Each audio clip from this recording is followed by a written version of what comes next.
सभी प्यारे विद्यार्थियों, आशा करता हूँ आप सभी बढ़िया होंगे और मस्त होंगे। आज जो है हम कक्षा 10 पर छठवां चैप्टर जैव प्रक्रम स्टार्ट करने जा रहे हैं। चैप्टर का नाम है जैव प्रक्रम और बहुत ही इम्पोर्टेंट चैप्टर है 10वीं क्लास का। देखो स्टूडेंट्स, जैव प्रक्रम क्या होता है, यानी कि जैव का अर्थ यानी सजीव का और निर्जीव का अर्थ क्या होगा। सजीव में और निर्जीव में अपन डेफिनेशन करेंगे। सजीव और एक तरफ होगा भाई निर्जीव। ठीक है, देखो पहला पॉइंट क्या है, हमें पता है भाई सजीव है वो गति भी करते हैं, लेकिन निर्जीवों के अंदर ऐसी कोई भी प्रोसेस नहीं होती। इसी प्रकार सजीव जो है वो श्वसन की क्रिया भी करते हैं, लेकिन निर्जीवों में ऐसी किसी भी प्रकार की प्रोसेस नहीं होती। इसी प्रकार मैं बात करूं कि सजीव जो है वो उत्सर्जन की क्रिया करते हैं, मतलब अवशिष्ट पदार्थों का निष्कासन करते हैं, लेकिन निर्जीवों में ऐसे किसी भी प्रकार की कोई भी प्रोसेस नहीं होती। तो अपन सजीव को और निर्जीव को आसानी से अलग कर सकते हैं। वो क्या है देखो, तो सजीवों में श्वसन की क्रियाएं होती हैं भाई, लेकिन निर्जीव में श्वसन नहीं होता, श्वसन नहीं होता। ठीक है, सजीवों में भाई पाचन की क्रिया होती है, लेकिन निर्जीवों में किसी भी प्रकार का कोई पाचन नहीं होगा, नहीं होगा ना।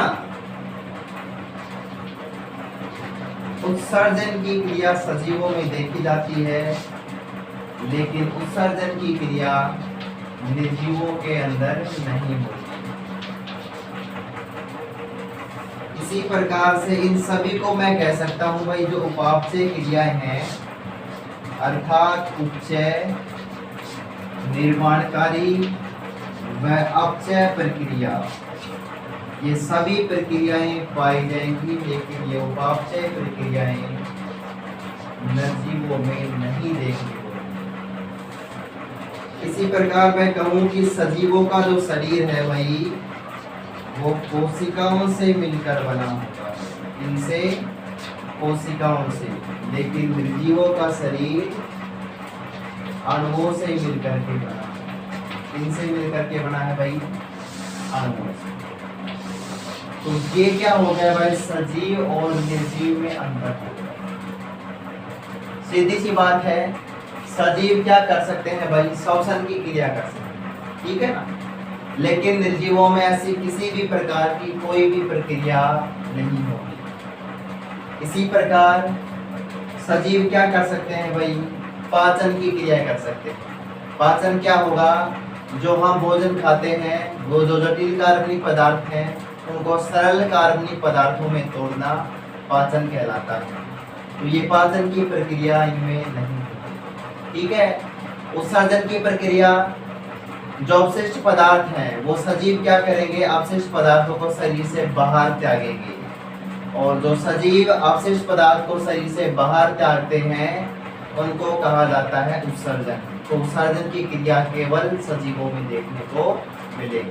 ठीक है भाई, इसी प्रकार से उत्सर्जन की क्रिया हो गई, तो इन सभी को क्या बोलते हैं भाई, उपापचय क्रिया। उपापचय क्रिया मतलब निर्माणकारी प्रक्रिया को बोलते हैं उपचय, और विघटनकारी प्रक्रिया को क्या बोलते हैं भाई, अपचय। ठीक है, इसी प्रकार से सजीवों के अंदर क्या होगा, सजीवों में गति होगी व उनमें विकास होगा, ठीक है ना, या परिवर्धन भी होगा, डेवलपमेंट। लेकिन निर्जीवों में ऐसी किसी भी प्रकार की प्रक्रिया नहीं होती है। सजीवों में गति होगी, वो एक स्थान से दूसरे स्थान पर गमन कर सकते हैं, लेकिन निर्जीवों के अंदर किसी भी प्रकार की ऐसी प्रोसेस नहीं होती है। ठीक है भाई, गति हो गया, विकास और परिवर्तन। सजीवों की कोशिकाएं एक कोशिका होती है, युग्मन जो कहलाती है, नर व मादा युग्मकों के मिलने से युग्मन जाइगोट का निर्माण होता है। वो एक कोशिका विभाजन के द्वारा बहुत सारी कोशिकाएं बना लेता है, और वो जो बहुत सारी कोशिकाएं जो बना लेगा और शरीर का क्या हो जाएगा, विकास। एक ही कोशिका से बहुकोशिकीय शरीर का विकास हो जाता है, डेवलपमेंट हो जाता है, परिवर्धन हो जाता है। ठीक है भाई। तो जैव के अंदर और निर्जीव में, मतलब सजीव में और निर्जीव में ये अंतर आप लोगों को देखने को मिलेगा। अब बात आती है जैव प्रक्रम कहते हैं किसे हैं भाई। जैव प्रक्रम क्या है, आप लोग इसको उतार भी सकते हो, स्क्रीनशॉट भी ले सकते हो भाई। अब जैव प्रक्रम क्या है, जैव प्रक्रम जो हमारे शरीर के अंदर जो टूट फूट हो जाती है उन सभी प्रक्रियाओं को करने के लिए सहायक होता है। तो जैव प्रक्रम को अपन किस प्रकार से परिभाषित कर सकते हैं भाई। जैव प्रक्रम किसको कहोगे, वे सभी प्रक्रम जो सम्मिलित रूप से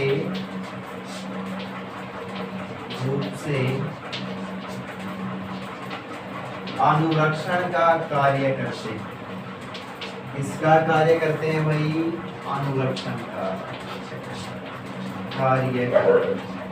ठीक है, मतलब शरीर में चलने वाले वो सभी प्रक्रम मतलब श्वसन, पाचन, उत्सर्जन, ये सारे प्रक्रम यानी कि हमारे शरीर में होने वाली समस्त उपापचय क्रियाएं, ये सभी क्या कहलाती हैं भाई, जैव प्रक्रम कहलाती है। और ये क्यों आवश्यक है, जैव प्रक्रम क्यों आवश्यक है भाई, हमारे शरीर की मरम्मत के लिए, कोशिकाओं की वृद्धि के लिए आवश्यक है। ठीक है, हमारे शरीर में टूट फूट हो जाए उन सभी क्रियाओं के लिए ये जैव प्रक्रम आवश्यक है। तो जैव प्रक्रम किसको कहोगे, वे सभी प्रक्रम जो सम्मिलित रूप से अनुरक्षण का कार्य करते हैं। किसका कार्य करते हैं भाई, अनुरक्षण का। तो इसके अंतर्गत क्या क्या आते हैं भाई, पाचन भी आएगा, श्वसन भी, उत्सर्जन भी, यानी कि उपापचय क्रियाएं आती हैं। कौन सी प्रक्रिया, उपापचय क्रिया, मेटाबॉलिज्म रिएक्शन, मेटाबॉलिज्म रिएक्शन। ठीक है भाई। अब ये जो सारी प्रक्रियाएं हैं वो सारी प्रक्रियाएं क्या होंगी, इसके आधार पर, हाँ, इसमें पोषण भी आता है भाई। क्या आता है, पोषण भी आता है, पोषण। तो पहला टॉपिक हम क्या पढ़ेंगे भाई, पोषण ही पढ़ेंगे। क्या पढ़ेंगे, पोषण। अब ये पोषण क्या है भाई, पोषण क्या है देखो तो, पोषण या न्यूट्रिशन। पोषण किसको कहोगे भाई, वे सभी प्रक्रम शरीर में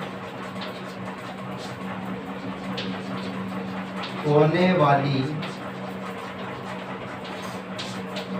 वह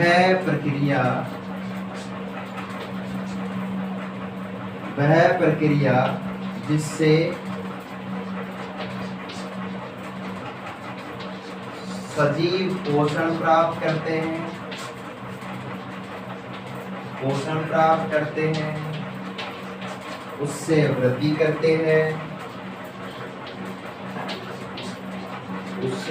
करते हैं तथा ऊर्जा प्राप्त करते। ये सारी प्रक्रियाएं क्या कहलाती है, पोषण। क्या कहलाती है भाई, पोषण। मतलब वो सारी की सारी प्रक्रियाएं, शरीर में होने वाली वो सारी प्रक्रियाएं, यानी कि शरीर के अंदर आप लोग भोजन को अंदर ग्रहण करोगे, अंतः ग्रहण करोगे, अंतः ग्रहण करने से पाचन होगा और पाचन के बाद हमें ऊर्जा मिलेगी। ठीक है, तो ये सारी के सारी जो प्रक्रिया है वो पोषण कहलाती है। भोजन को शरीर के अंदर लेना, अंतर ग्रहण करना, पाचन करना, और पाचन के बाद में हमें ऊर्जा मिलती है तो ऊर्जा प्राप्त करना, ये सभी प्रक्रियाएं क्या कहलाएंगी? पोषण कहलाएंगी। अब ये पोषण क्या है भाई? अलग अलग प्रकार का है। ये पोषण कैसा होगा? जैसे स्वयं पोषी पोषण और विषम पोषी पोषण। मतलब पोषण को सामान्यतः दो भागों में बांट दिया। कौन कौन से में? स्वयं पोषी में और विषम पोषी में। ठीक है ना? अब दो भाग कौन से होंगे? पोषण को दो भागों में डिवाइड कर दिया। Nutrition are divided into two parts.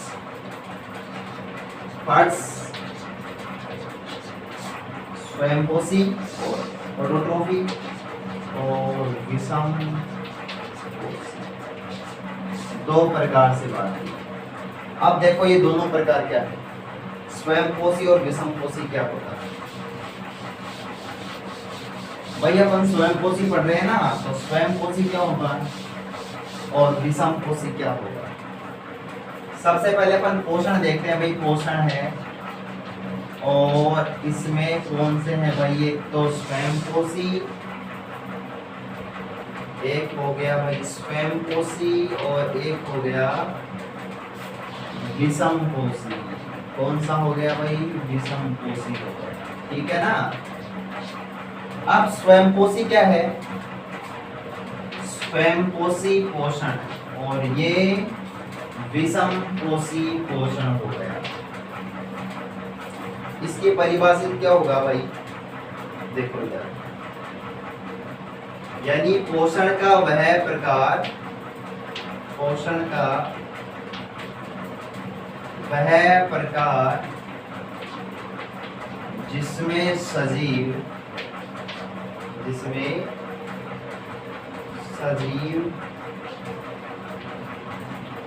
अपना भोजन स्वयं बनाता है,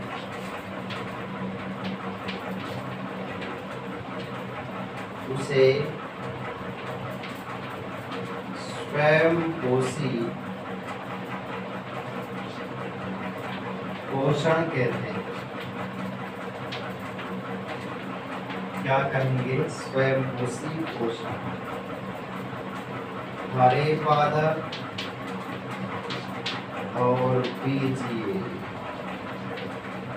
ब्लू ग्रीन एल्गी।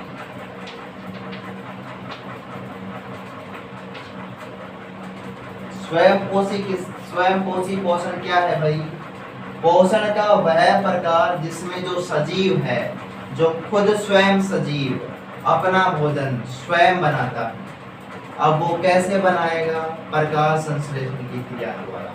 तो इसको इस प्रकार से भी डेफिनेशन दे सकते हैं अपन कि पोषण का वह प्रकार जिसमें जो सजीव है वो प्रकाश संश्लेषण की क्रिया द्वारा स्वयं अपना भोजन बनाता है। तो ये जो पोषण का प्रकार है वो क्या कहलाएगा? स्वयं पोषी पोषण कहलाएगा। ठीक है ना? और दूसरा विषम पोषी पोषण क्या है भाई? पोषण का वह प्रकार जिसमें सजीव अपना भोजन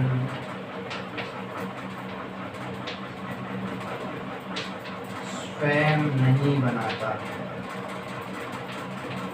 अर्थात भोजन के लिए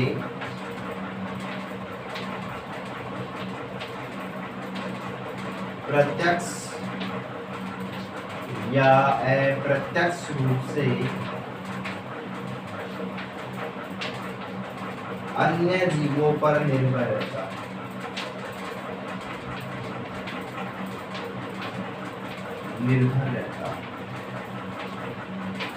ठीक है ना? विषम पोषी पोषण क्या होगा भाई?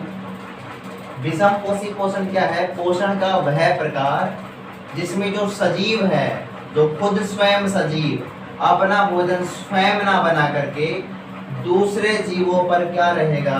आश्रित रहेगा, प्रत्यक्ष रूप से या अप्रत्यक्ष रूप से। ठीक है ना? अब देखो तो विषम पोषी पोषण कितने प्रकार का है भाई? ये अलग अलग प्रकार का है, ये 5 प्रकार का है भाई। कितने प्रकार का? 5 प्रकार का। कौन कौन सा है? शाकाहारी, मांसाहारी, सर्वाहारी, मृतोपजीवी और परजीवी। अब देखो तो भाई, शाकाहारी, मांसाहारी, सर्वाहारी, मृतोपजीवी और परजीवी। अब शाकाहारी प्रकार का पोषण क्या होगा? शाकाहारी पोषण क्या होगा? पोषण का वह प्रकार जिसमें जो सजीव है वो क्या करेगा? जो सजीव पेड़ पौधों से अपना पोषण प्राप्त करेगा। ठीक है, शाकाहारी में क्या होगा? सजीव पेड़ पौधों से अपना पोषण प्राप्त करेगा, तो इसको क्या कहोगे? शाकाहारी। और मांसाहारी में क्या होगा? जो सजीव है, जो स्वयं सजीव है, वो क्या करेगा भाई? वो दूसरे जीवों को मार करके या उनके मांस से अपना भोजन प्राप्त करेगा। इसको क्या कहोगे? मांसाहारी। ठीक है ना। और इसके अलावा थर्ड क्या है भाई? सर्वाहारी। अब ये सर्वाहारी क्या है? शाकाहारी में क्या था? पेड़ पौधे भी प्राप्त हो रहे हैं। मांसाहारी में क्या हो रहा है भाई? मांस प्राप्त हो रहा है। लेकिन अब सर्वाहारी में क्या होगा? सर्वाहारी में पेड़ पौधे भी और मांस भी। मतलब इस प्रकार के पोषण में क्या होगा? जो सजीव होगा वो पेड़ पौधों को भी और मांस को भी भोजन के रूप में ग्रहण करेगा। ठीक है। आगे क्या है भाई? मृतोपजीवी है। मतलब ऐसे पादप या पादप ने ऐसे सजीव या ऐसे जीव जो मृत एवं सड़े गले पदार्थों से अपना भोजन प्राप्त करेंगे। ठीक है ना। जो मृत एवं सड़े गले पदार्थों से, जैसे फफूंद है, कवक है, मशरूम है, वो क्या करते हैं? वो सड़े गले पदार्थों पे रहते हैं और सड़े गले पदार्थों पर रह करके स्वयं के शरीर से पोषक पदार्थों का स्राव करेंगे और एंजाइम्स का स्राव करेंगे। और जो पोषक पदार्थ हैं, सड़े गले पदार्थ हैं, उनमें से जो पोषक पदार्थ हैं वो बाहर ही क्या हो जाएंगे? पाचन की क्रिया हो जाएगी बाहर की, और उन सभी की बाहर पाचन की क्रिया हो जाएगी और पोषक पदार्थों को अंदर ले लिया जाएगा। ठीक है ना। लास्ट क्या है? परजीवी है। मतलब ये जो सजीव होंगे वो दूसरे जीवों पर आश्रित होंगे, भोजन के लिए भी और आवास के लिए भी, दोनों के लिए। भोजन भी उसी से प्राप्त करेंगे जहां पर आवास है, मतलब उसी जीव पर आश्रित हो जाएंगे। जैसे अमरबेल है, जो है, ठीक है ना। तो ये सभी के सभी जीव कैसे हैं भाई? परजीवी है। तो इनको परिभाषित कर दे हम। शाकाहारी क्या होंगे? शाकाहारी प्रकार का पोषण क्या होगा? ऐसा पोषण जिसमें सजीव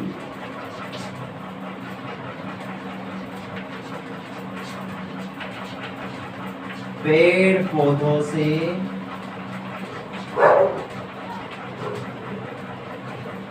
अपना भोजन प्राप्त करते हैं। ठीक है ना। अपना भोजन प्राप्त करते हैं, वो क्या होंगे भाई? शाकाहारी। एग्जाम्पल गाय, बकरी। मांसाहारी क्या होंगे? ये सजीव या ये जीव भोजन के लिए मांस पर निर्भर है। इस प्रकार के पोषण में क्या होगा? जो सजीव होगा वो भोजन के लिए मांस पर निर्भर है। और सर्वाहारी में इस प्रकार के पोषण में क्या होगा भाई, भोजन के लिए किस पर निर्भर रहेंगे, पेड़ पौधों पर भी और मांस पर भी, ठीक है। और मृतोपजीवी में क्या होगा, सड़े गले पदार्थों से अपना पोषण प्राप्त करेगा, अपना पोषण, ठीक है ना। और इनमें भोजन का जो पाचन है, भोजन का पाचन शरीर से बाहर होता है और ये दूसरे जीवों पर आश्रित है, दूसरे जीवों पर आश्रित, किसके लिए, भोजन के लिए भी और आवास के लिए भी, अमर ठीक है। ये देखो, देखो भाई क्या पढ़ा अपन ने, स्वयं पोषी पोषण, पोषण में दो प्रकार के पोषण पढ़े, स्वयं पोषी पोषण और विषम पोषी पोषण, ठीक है। स्वयं पोषी पोषण क्या है, पोषण का वह प्रकार है जिसमें जो सजीव है वो क्या करेगा, स्वयं ही भोजन बनाएगा, खुद ही भोजन बनाता है, वो प्रकाश संश्लेषण की क्रिया द्वारा स्वयं ही भोजन बनाता है, वो क्या हो गया भाई, स्वयं पोषी पोषण। और विषम पोषी पोषण क्या होगा, पोषण का वह प्रकार जिसमें जो सजीव है वो स्वयं भोजन नहीं बनाएगा, अपितु भोजन के लिए दूसरे जीवों पर प्रत्यक्ष रूप से या अप्रत्यक्ष रूप से निर्भर रहेगा, ठीक है ना। अब ये विषम पोषी पोषण कितने प्रकार का है भाई, 5 प्रकार का, शाकाहारी, मांसाहारी, सर्वाहारी, मृतोपजीवी और परजीवी, ऐसे 5 प्रकार का है। शाकाहारी प्रकार के पोषण में क्या होगा, इस प्रकार के पोषण के अंदर जो सजीव है वो स्वयं क्या करेगा, पेड़ पौधों को भोजन के रूप में ग्रहण करेगा, तो शाकाहारी हो गया। मांसाहारी में क्या होगा, इस प्रकार के पोषण में जो सजीव है वो भोजन के लिए मांस पर निर्भर है, वो मांस जंतुओं से प्राप्त करेगा। और सर्वाहारी में ये जो जीव है जैसे मनुष्य है तो ये भोजन के लिए पादप पर भी निर्भर है और जंतु पर भी, दोनों पर निर्भर है, ठीक है। और मृतोपजीवी में क्या होगा, ये जो फफूंद वगैरह है, कवक वगैरह है, ये क्या करती हैं, सारे के सारे जो सड़े गले पदार्थ हैं उन पर रहती हैं और भोजन प्राप्त करती।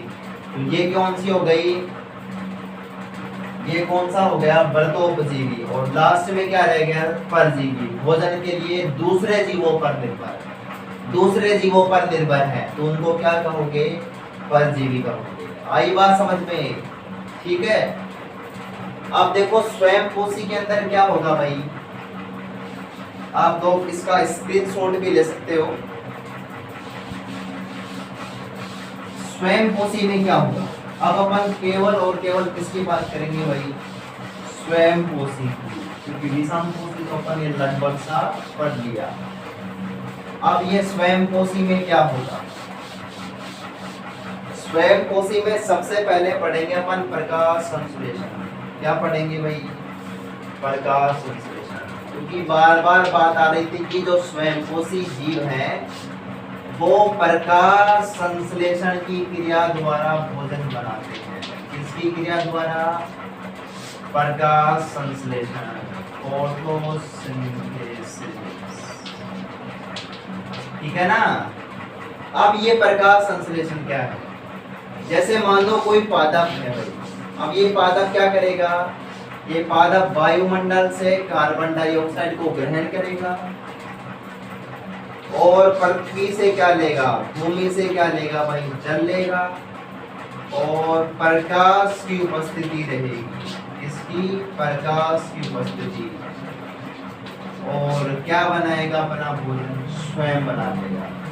मतलब प्रकाश संश्लेषण किसको बोलते हैं, हरे पेड़ पौधे, कैसे हैं भाई, हरे हैं, हरे पेड़ पौधे। अब ये हरे क्यों हैं, क्लोरोफिल के कारण, किसके कारण है भाई, हरे क्यों है भाई, क्लोरोफिल के कारण। क्लोरोफिल के कारण कैसे हैं भाई? हरे हैं, ठीक है ना। अब ये हरे पेड़ पौधे वायुमंडल से CO2 कार्बन डाइऑक्साइड और भूमि से क्या लेंगे? जल। और जल के साथ में क्या आता है भाई? खनिज लवण। खनिज लवण, ठीक है ना। जल और खनिज लवण लेंगे और प्रकाश की उपस्थिति में स्वयं अपना भोजन बनाते हैं। इसको क्या कहोगे भाई? इसको कहेंगे प्रकाश संश्लेषण। क्या बोलोगे? प्रकाश संश्लेषण। मतलब हरे पादप प्रकाश की उपस्थिति में, प्रकाश की उपस्थिति में वायुमंडल से CO2, वायुमंडल से CO2 कार्बन डाइऑक्साइड व भूमि से जल प्राप्त करके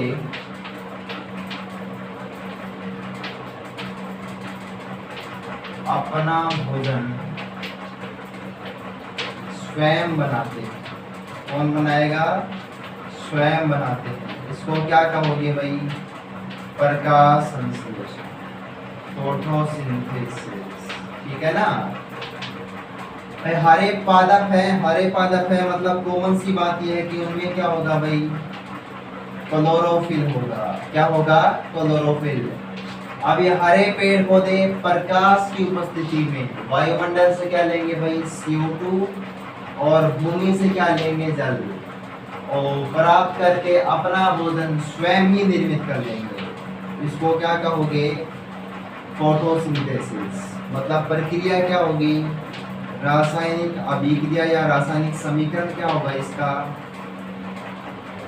हरे पेड़ पौधे हैं, किसकी उपस्थिति में? कार्बन डाइऑक्साइड और जल लेकर के क्या बनाएंगे? अपना भोजन स्वयं। प्रकाश की उपस्थिति और क्लोरोफिल, क्लोरोफिल और क्या बनेगा भाई इधर? ग्लूकोज, साथ में ऑक्सीजन और बस ग्लूकोज और ऑक्सीजन, ठीक है ना।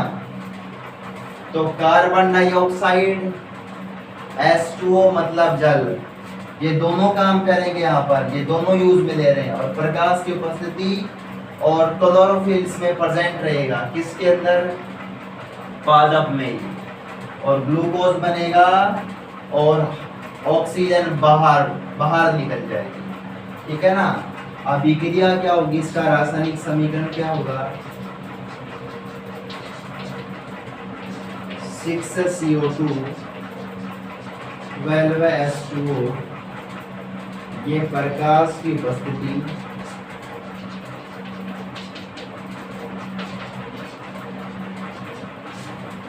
C6H12O6 प्लस 6, ठीक है ना। ये क्या हो गया भाई? रासायनिक समीकरण हो गया। किसका रासायनिक समीकरण हो गया? प्रकाश संश्लेषण। अब देखो क्या पढ़ लिया भाई? प्रकाश संश्लेषण। प्रकाश संश्लेषण क्या है?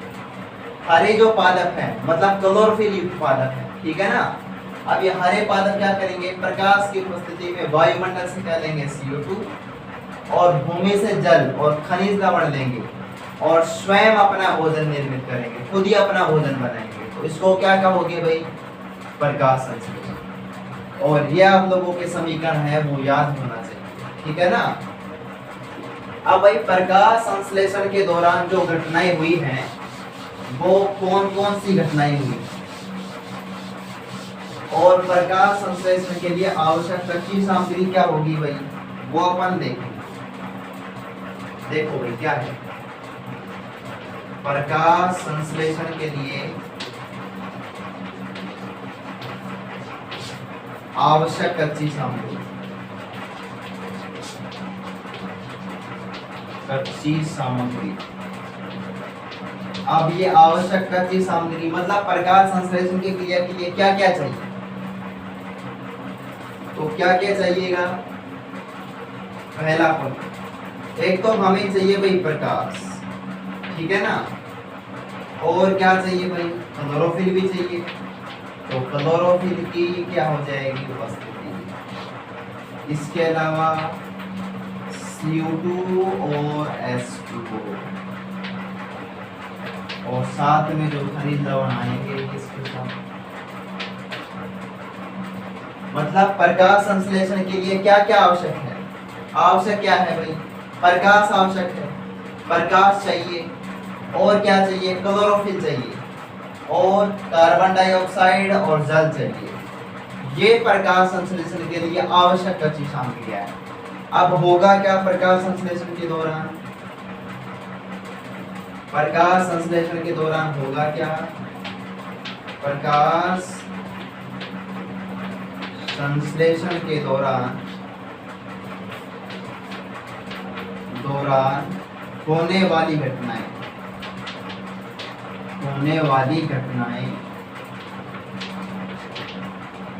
अब ये प्रकाश संश्लेषण के दौरान कौन कौन सी घटना होती है। प्रथम घटना, पहली घटना क्या होगी भाई, क्लोरोफिल क्या करेगा, यहाँ क्लोरोफिल प्रकाश ऊर्जा का अवशोषण करेगा। क्या करेगा भाई, प्रकाश ऊर्जा का अवशोषण। तो क्लोरोफिल द्वारा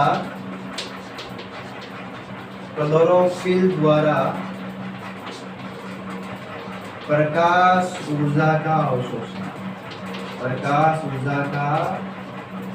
अवशोषण, अब ये प्रकाश ऊर्जा का अवशोषण तो हो गया। अब ये क्या करेगा, प्रकाश ऊर्जा का अवशोषण जल को हाइड्रोजन में और ऑक्सीजन में तोड़ेगा। मतलब हाइड्रोजन और ऑक्सीजन, ठीक है ना। और क्या होगा भाई, जो हमें कार्बन डाइऑक्साइड मिली है इसका क्या होगा, अपचयन, और अपचयन से क्या बनेगा भाई, कार्बोहाइड्रेट। क्या बनेगा, कार्बोहाइड्रेट। मतलब प्रकाश ऊर्जा का अवशोषण, प्रकाश ऊर्जा का अवशोषण कौन करेगा, क्लोरोफिल। क्लोरोफिल द्वारा प्रकाश ऊर्जा का अवशोषण। और ये प्रकाश ऊर्जा का अवशोषण क्यों हुआ है, ताकि जल का हाइड्रोजन में और ऑक्सीजन में विघटन हो सके, ठीक है ना। और जो कार्बन डाइऑक्साइड है इसका क्या हो जाए, अपचयन, और हमें क्या मिल जाए, हमें नहीं, पादपों को क्या मिल जाए, कार्बोहाइड्रेट, ठीक है ना। लेकिन ये कार्बोहाइड्रेट के रूप में भोजन का संचय नहीं करते। संचय किसके रूप में करेंगे, स्टार्च के रूप में। तो अगला पॉइंट क्या है भाई, नोट लगाओ। तो नोट क्या है, जो पादप हैं, पादप भोजन का संचय स्टार्च या मंड के रूप में करते, स्टार्च के रूप में करते हैं, ठीक है ना।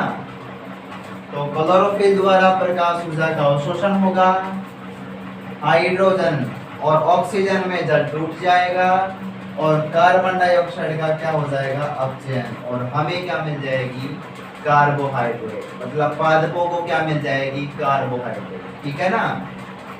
ये प्रकाश संश्लेषण के दौरान होने वाली घटनाएं।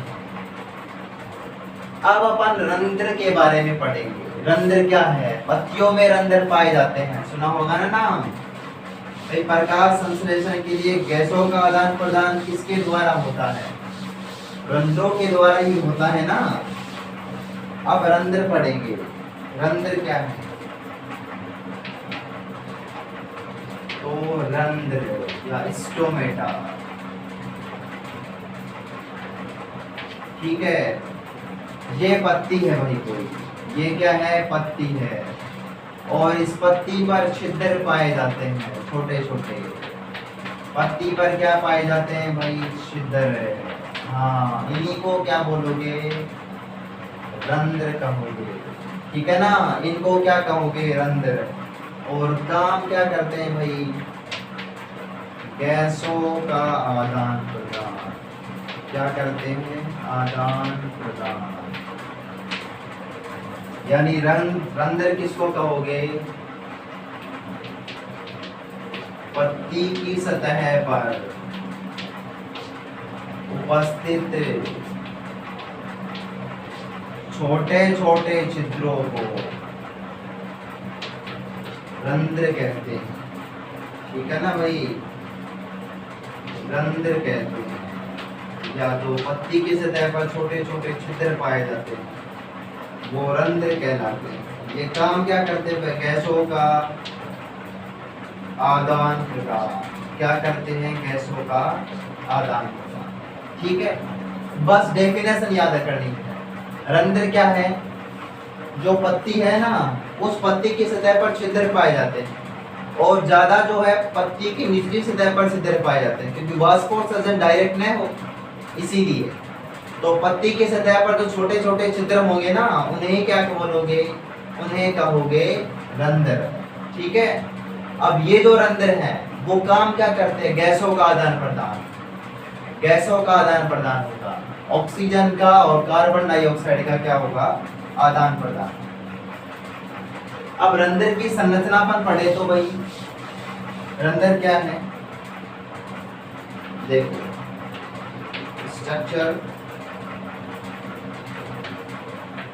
स्ट्रक्चर ऑफ स्टोमेटा,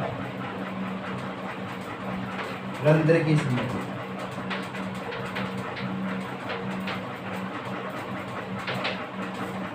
देखो, रंध्र की संरचना कुछ इस प्रकार से है।